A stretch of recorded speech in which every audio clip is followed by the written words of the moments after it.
자, 오늘 우리가 아주 깊숙이 들여다볼 기업 바로 비추로 넥스텍입니다. 이 회사가 단순한 부품 회사가 아니라고들 하죠. 대한민국 우주항공 산업의 심장이라고까지 불리는데 과연 그 미래 가치는 어떨지, 또 투자 전략은 어떻게 짜야 할지 지금부터 핵심만 명쾌하게 짚어보겠습니다. 시작부터 굉장히 강렬하죠? 비츠로 넥스텍은요, 그냥 부품 만드는 회사가 아닙니다. 이 리포트는 이 기업을 대한민국 우주 발사체, 바로 그 누리호의 액체 로켓 엔진을 만드는 그 누구도 대체할 수 없는 핵심 플레이어라고 딱 짚어주고 있어요. 말 그대로 한국 우주 엔진의 심장인 셈이죠. 자, 그럼 오늘 어떤 순서로 살펴볼 거냐면요.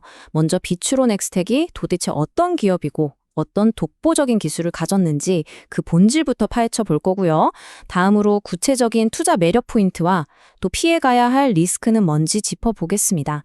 그리고 가장 실용적인 부분이죠. 차트를 보면서 실제 매매 전략까지 세워보고 최종 결론으로 마무리하겠습니다.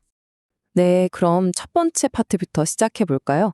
비츠로 넥스텍이 가진 본질적인 경쟁력, 이걸 어려운 말로 기술적 해자라고 하죠. 이 기업을 그냥 부품주로만 생각하면 정말 큰 그림을 놓칠 수 있습니다. 비츠로 넥스텍의 진짜 정체성은 바로 이 거대 과학 응용 기술 플랫폼이라는 데 있습니다. 우주항공은 당연하고요. 인공태양이라고 불리는 핵융합, 그리고 기초과학의 끝판왕인 입자가속기까지 이런 분야는 아무나 들어올 수가 없거든요. 진입장벽이 엄청나게 높은 시장에서 설계부터 제작, 시험까지 한 번에 다 해주는 통합 솔루션을 제공한다는 겁니다. 이건 정말 아무나 따라할 수 없는 강력한 기술적 해자를 구축한 거죠.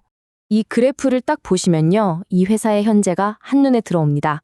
전체 매출의 60% 이상이 우주항공 부문에서 나온다는 거. 이게 무슨 뜻일까요? 바로 이 기업의 주가는 대한민국의 우주항공 성장과 같이 갈 수밖에 없다는 아주 명확한 증거입니다. 나머지 플라즈마나 핵융합 사업 같은 건 미래를 위한 든든한 성장 동력인 셈이고요. 자, 이제 아마 투자자분들이 가장 궁금해하실 부분일 텐데요. 도대체 왜 이렇게 비츠로 넥스텍에 대한 기대감이 큰 건지 그 근거는 뭘까요? 이른바 상승 시나리오의 핵심 동력들을 하나하나 살펴보겠습니다. 성장 동력은 크게 4가지 정도로 볼 수 있습니다. 첫째, 우주항공청이 생기면서 정부의 정책적 지원과 예산이 이쪽으로 막 쏟아지고 있죠. 둘째, 이게 정말 중요한데 누리호 엔진의 핵심 부품은 우리나라에서 오직 이 회사만 만들 수 있습니다. 그야말로 독점적인 지위예요. 셋째, 국제 핵융합 프로젝트 ITL의 핵심 부품을 공급하면서 이미 세계적으로 기술력을 인정받았고요. 마지막으로 플라즈마 기술을 활용한 미래 신사업까지 아주 착실하게 준비하고 있습니다. 와, 이 숫자 273억 원. 이거 정말 중요한 숫자입니다. 최근에 따는 대규모 풍동장치 계약인데요. 이게 왜 그렇게 중요하냐면요. 예전처럼 그냥 몇 억짜리 부품 납품하는 수준이 아니라는 겁니다. 우주항공 인프라 전체 시스템을 구축하는 말 그대로 사업자로서 레벨업했다는 아주 확실한 증거거든요. 기업의 체질 자체가 바뀌고 있다는 신호로 볼 수 있죠. 그럼 앞으로 우리가 뭘 기대해야 할까요? 자, 이 타임라인을 한번 보세요. 2026년에는 차세대 발사체 관련 계약이 본격화될 거고요. 하반기에는 신사업 수주 소식도 기대해 볼 만합니다. 그리고 가장 결정적인 변곡점은 바로 2027년 드디어 흑자 전환을 목표로 하고 있다는 사실입니다. 이 로드맵 꼭 기억해 두셔야 합니다. 하지만 말이죠. 투자의 세계에서 좋은 이야기만 있을 순 없겠죠. 이제는 정신 바짝 차리고 반드시 짚고 넘어가야 할 위험 요인, 즉 하락 시나리오의 가능성도 냉정하게 한번 들여다볼 시간입니다. 리스크도 여러 가지가 있겠지만 그중에서도 이 보고서가 경고하는 가장 크고 직접적인 단기 리스크는 뭘까요? 바로 수급 문제입니다. 주식을 팔려는 사람이 많을 수 있다는 거죠. 이 표가 바로 그 오버행, 그러니까 언제 터질지 모르는 잠재적인 매도 물량을 딱 보여주는 건데요. 이게 무슨 말이냐면 주가가 좀 오르려고 하면 위에서 누르는 물량이 계속 나올 수 있다는 거죠. 특히 상장 3개월 시점에 풀리는 보호예수 물량이나 언제든 차익 실현을 하고 나갈 수 있는 재무적 투자자들의 지분은 주가 상승에 가장 큰 걸림돌이 될 수 있습니다. 그래서 좀 보수적인 투자자라면 지금 바로 들어가도 될까? 하고 망설일 수밖에 없는 이유가 바로 여기에 있습니다.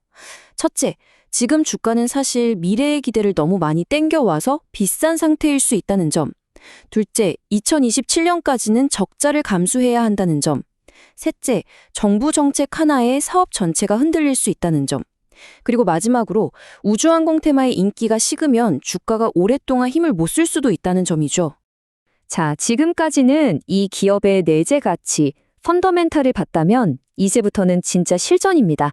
이 보고서를 바탕으로 기술적 분석, 그러니까 차트를 보면서 어떻게 매매 전략을 세울 수 있을지 구체적으로 한번 따져보겠습니다.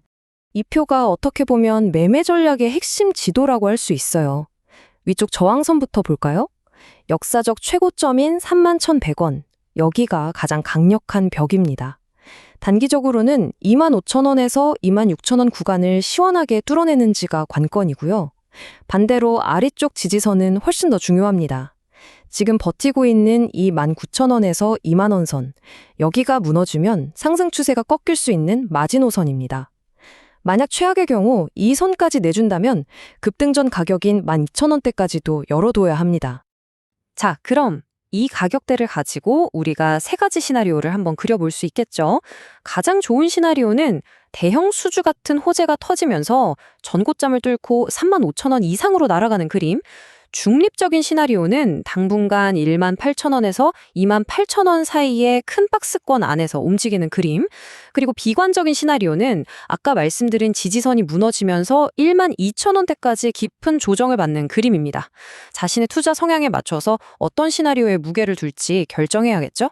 자, 이제 지금까지 나온 모든 조각들을 하나로 맞춰서 최종 결론을 내릴 시간입니다. 장점과 단점, 그리고 다른 회사들과의 비교를 통해서 비추로 넥스텍의 진짜 가치를 평가해 보겠습니다. 이 비유가 정말 기가 막힌데요. 이 보고서의 핵심을 딱 꿰뚫는 비유라고 할 수 있어요. 만약 한화 에어로스페이스가 우주산업이라는 거대한 오케스트라의 전체를 이끄는 지휘자라면 비추로 넥스텍은 그 연주에 절대 빠질 수 없는, 그 누구도 대체할 수 없는 핵심 악기 제조사와 같다는 겁니다. 즉, 오케스트라의 가장 중요한 소리, 발사체의 심장인 엔진을 만드는 독보적인 위치라는 거죠. 마지막으로 한눈에 딱 정리하고 넘어가겠습니다. 장점은 정말 확실해요. 아무나 못 따라하는 기술력, 독점적인 지위, 정부의 든든한 지원. 그런데 단점도 만만치 않죠. 아직 돈을 벌지 못한다는 점, 주가가 이미 비싸다는 점, 그리고 언제든 쏟아질 수 있는 매물과 정책 리스크. 이 둘 사이에서 균형을 잡는 게 투자 판단의 핵심이겠습니다. 그래서 이 보고서가 내놓은 최종 결론은 뭐냐? 바로 내수 의견입니다. 그런데 아주 중요한 한서가 붙어요. 한 번에 올인하는 게 아니라 주가가 조정을 받을 때마다 분할로 차곡차곡 모아가는 전략이 유효하다는 겁니다. 단기적인 시세 차익보다는 대한민국의 우주산업이라는 거대한 꿈에 동참할 장기 투자자에게 더 어울리는 주식이라고 결론 내리고 있습니다. 결국 선택은 이겁니다. 아직 현실화되지 않은 꿈에 대한 높은 가격을 지금 지불하고 미래의 성장에 올라탈 것인가, 아니면 눈에 보이는 재무적 리스크와 불확실성을 고려해서 한 걸음 물러서서 지켜볼 것인가. 이 대체 불가능한 기술력을 가진 꿈의 주식에 대해 여러분은 어떤 선택을 하시겠습니까?